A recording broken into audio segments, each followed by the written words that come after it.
ஆண்டவராகிய இயேசு கிறிஸ்துவின் நாமத்தினாலே அன்பின் வாழ்த்துக்கள். இந்த நாளின் ஹெவன்லி கீஸ் உங்களை நாங்கள் அன்போடு வரவேற்பதில் சந்தோஷம் அடைகிறோம்.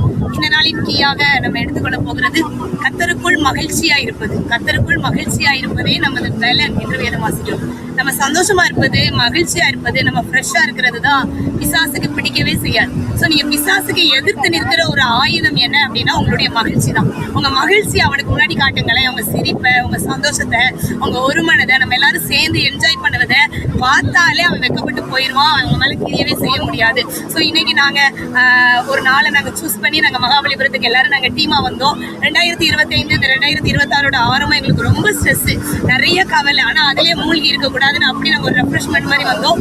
உண்மையாகவே நாங்கள் நினைச்சதை விட ரொம்ப ஃப்ரெஷ்ஷாக இருக்கிறோம், ரொம்ப சந்தோஷமா இருக்கிறோம்.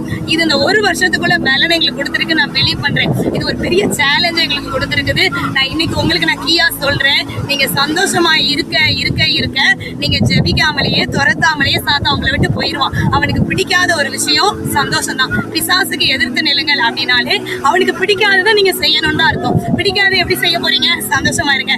இன்னைக்கு நாங்க சந்தோஷமா இருக்கிறோம். நீங்களும் சந்தோஷமா இருக்கிற வாய்ப்புகளை மிஸ் பண்ணிடாதீங்க. ரொம்ப மகிழ்ச்சியா இருங்க. கர்த்தர் உங்களை ஆசீர்வதிப்பாராக. இனம் புரியாத சந்தோஷம் உங்கள் இருதயங்களை ஆட்கொள்வதாக. God bless you.